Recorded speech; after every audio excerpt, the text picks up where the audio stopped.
அனைவருக்கும் வணக்கம். நான் தமிழரசன் பேசுகிறேன்.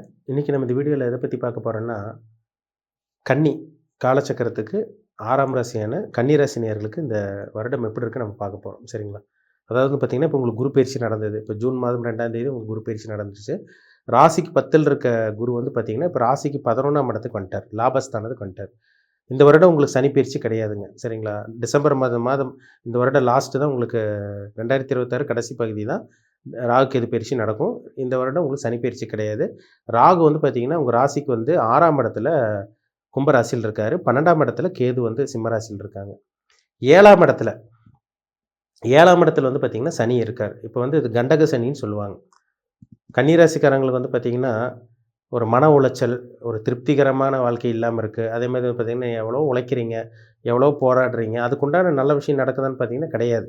ஏன்னா, இந்த 7ஆம் இடத்துல இருக்க சனி உங்கள் ராசி பார்த்து அப்படியே டல் அடிக்க வச்சுருக்கும். அப்படியே மந்தமாக ஒரு டல்லாக ஒரு மெதுவாக உங்களுக்கு நடத்தியிருக்கும். லைஃப் வந்து ஒரு விறுவிறுப்பாகவே போயிருக்காது. ஏன்னா 7ஆம் இடத்துல இருக்க சனி கொஞ்சம் மந்தத்தை கொடுக்கும் கண்டிப்பாக. ராசியை பார்த்து குழப்பத்தை கொடுத்துரும்.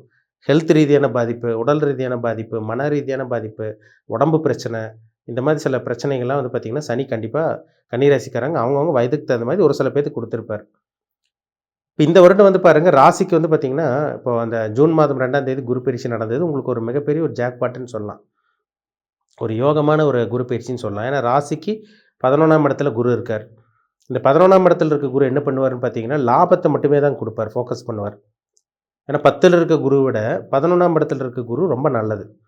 ஏன்னா குரு வந்து 2ஆம் இடம், 5ஆம் இடம், 7, 9, 11 இந்த 5 இடத்துல குரு வரும்போது ஒரு நல்ல ஒரு சுபமான சில விஷயங்கள், நல்ல விஷயங்கள், சுபகாரியங்கள் நடக்கிறது, கெட்ட விஷயங்கள்லாம் விட்டு விலகி நல்ல விஷயம் நடக்குதுன்னு சொல்லப்பட்டிருக்கு. இப்போ 11ஆம் இடத்துல இருக்க குரு என்ன பண்ணுவார்னா, கன்னிராசிக்காரங்க வருமானத்தை சம்பாதிக்கிறதுக்கு, பணத்தை சம்பாதிக்கிறதுக்கு ஏதோ ஒரு ஐடியா அப்படியே உங்களுக்கு கொடுப்பார்.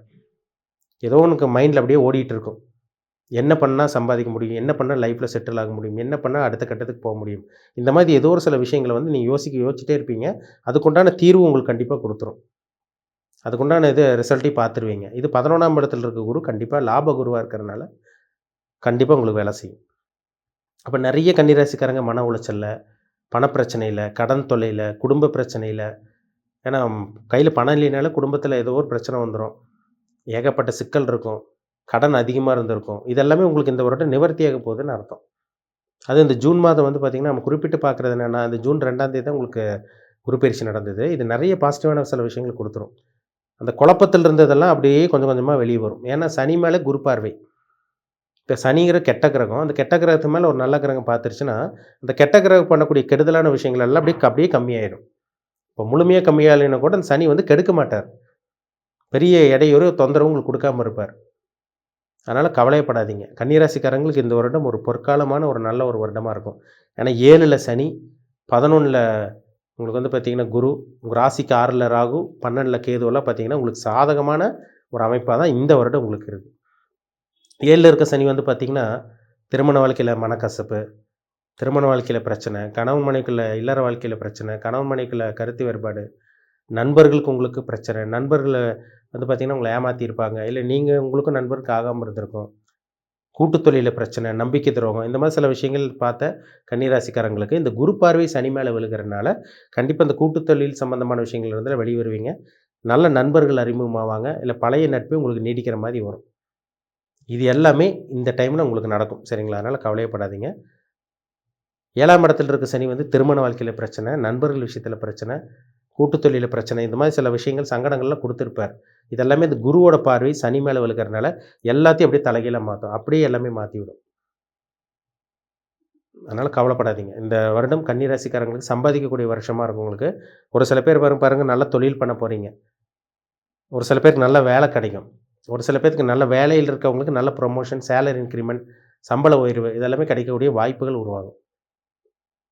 ஒரு சில பேர் ட்ரான்ஸ்ஃபருக்காக வெயிட் பண்ணிட்டு இருக்கவங்களுக்கு ட்ரான்ஸ்ஃபர் கிடைக்கிறது. ஒரு சில பேர் கவர்மெண்ட் ஜாப்க்காக வெயிட் பண்ணிட்டு இருக்கீங்க. அவங்களுக்கு கவர்மெண்ட் ஜாப் கிடைக்கிறது. இந்த மாதிரி நல்ல விஷயங்கள்லாம் இந்த வருடம் நீங்கள் கன்னிராசிக்காரங்க பார்க்க போகிறது கன்ஃபார்ம். சரிங்களா?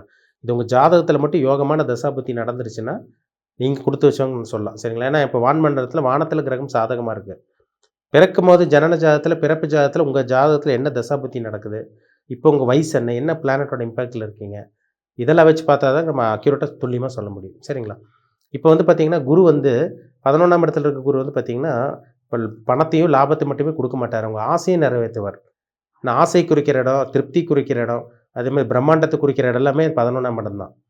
ஒரு மனுஷன் எப்படி திருப்தி அடைகிறாங்க, எப்படி ஆசை நிறைவேறுதுன்னு சொல்கிற இடம் 11ஆம் இடம்.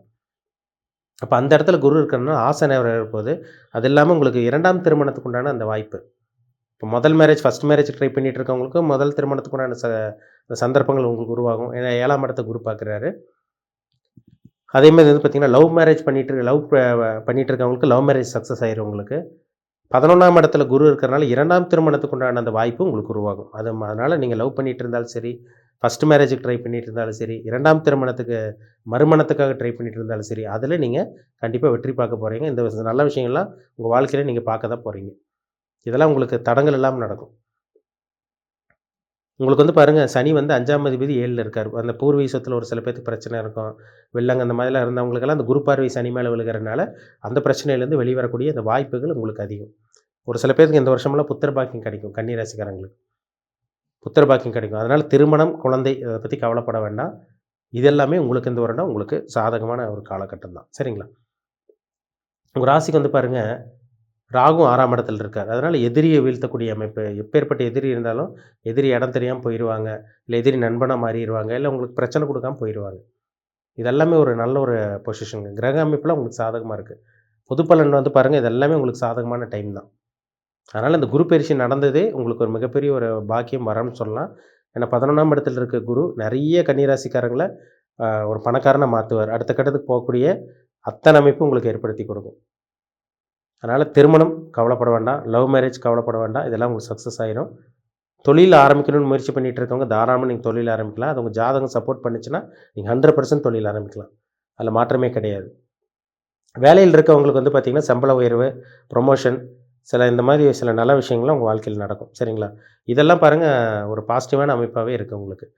எவ்வளோதான் கடன் இருந்தாலும், எவ்வளோதான் பணப்போராட்டம் இருந்தாலும், பணப்பிரச்சனை இருந்தாலும், அது உங்களால் இந்த வருஷம் ஈஸியாக சமாளிக்க முடியும். ஒரு சில பேரில் சம்பாதிச்சு கடன் அடைக்கக்கூடிய அந்த வாய்ப்பு உருவாகும்.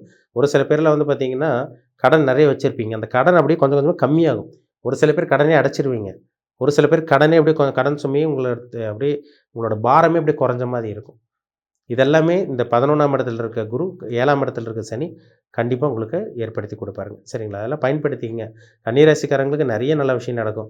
நீங்கள் வந்து உத்திர நட்சத்திரமாக இருந்தாலும் சரி, அதேமாதிரி வந்து பார்த்தீங்கன்னா அஸ்த நட்சத்திரமாக இருந்தாலும் சரி, சித்திரை நட்சத்திரமாக இருந்தாலும் சரி, இதெல்லாம் உங்களுக்கு சாதகமான டைம் தான். ஆனால் நீங்கள் என்ன நட்சத்திர பாதம்னு பாருங்கள். உங்கள் வயசு என்ன? என்ன நட்சத்திர பாதத்தில் பிறந்திருக்கீங்க? பிறக்கும்போது என்ன தசாபுத்தி உங்களுக்கு ஆரம்பிச்சது? இப்போ என்ன தசாபுத்தி போயிட்டுருக்கு? அந்த கிரகங்கள் தான் உங்களை ஆட்டி படைக்கும். பொது பலன் பார்க்குறத விட, கோச்சார பலன் பார்க்குறத விட, உங்கள் ஜனன ஜாதகத்தில் என்ன கிரகத்தோட தாக்கத்தில் இருக்கீங்க? இப்போ அந்த தசை நடத்தக்கூடிய கிரகம், புத்தி நடத்தக்கூடிய கிரகம், அந்த அந்தரம் நடத்தக்கூடிய கிரகம் உங்களுக்கு ஃபேவரபுளாக இருக்கா? சாதகமாக இருக்கா? இல்லை நல்லா இருக்கா? இல்லை நல்லா இல்லாமல் இருக்கா? இதுதாங்க ரொம்ப முக்கியம். அதுக்கப்புறம் தான் இதுக்கப்புறம் தான் உங்களுக்கு அந்த கோச்சார பலன், இப்போ வானத்தில் இருக்க கிரகம் உங்களுக்கு சப்போர்ட் பண்ணுமா இல்லையா நம்ம பார்க்க முடியும். பிறப்பு ஜாதகத்தை மீறி ஒன்றும் பண்ண முடியாது. சரிங்களா? கோச்சார பலன் ஓரளவு கண்டிப்பாக வேலை செய்யும். பிறப்பு ஜாதகத்தை மீறி வேலை செய்யுமானா கண்டிப்பாக கிடையாது. ஏன்னா ஒவ்வொரு தனி மனிதனுக்கும் ஒவ்வொரு இது இருக்குது. சரிங்களா? ஒவ்வொரு இருக்கும். எல்லா கன்னிராசிக்காரங்களும் ஒரே மாதிரி இருக்க மாட்டாங்க. ஒரே மாதிரி நடக்காது வாழ்க்கையில். நல்லது கெட்டது அப் அண்ட் டவுன் இருக்க தான் செய்யும். அது அவங்கவங்க ஜனன ஜாதகத்தில் வச்சு பார்த்தா தான் நமக்கு தெரிஞ்சுக்க முடியும். சரிங்களா? ஆனால் இந்த பொது பலனாகவே பார்க்கும்போது இந்த வருஷம் உங்களுக்கு நல்லா இருக்குது. ஜாதகம் மட்டும் சப்போர்ட் பண்ணிச்சுன்னா நீங்கள் 100% நல்லா இருக்க போகிறீங்க. அதில் மாற்றமே கிடையாது. மீண்டும் அடுத்த பதிவில் சந்திக்கும் வரை உங்களிடமிருந்து விடைபெறுவது உங்கள் சகோதரன் தமிழரசன். நன்றி. வணக்கம்.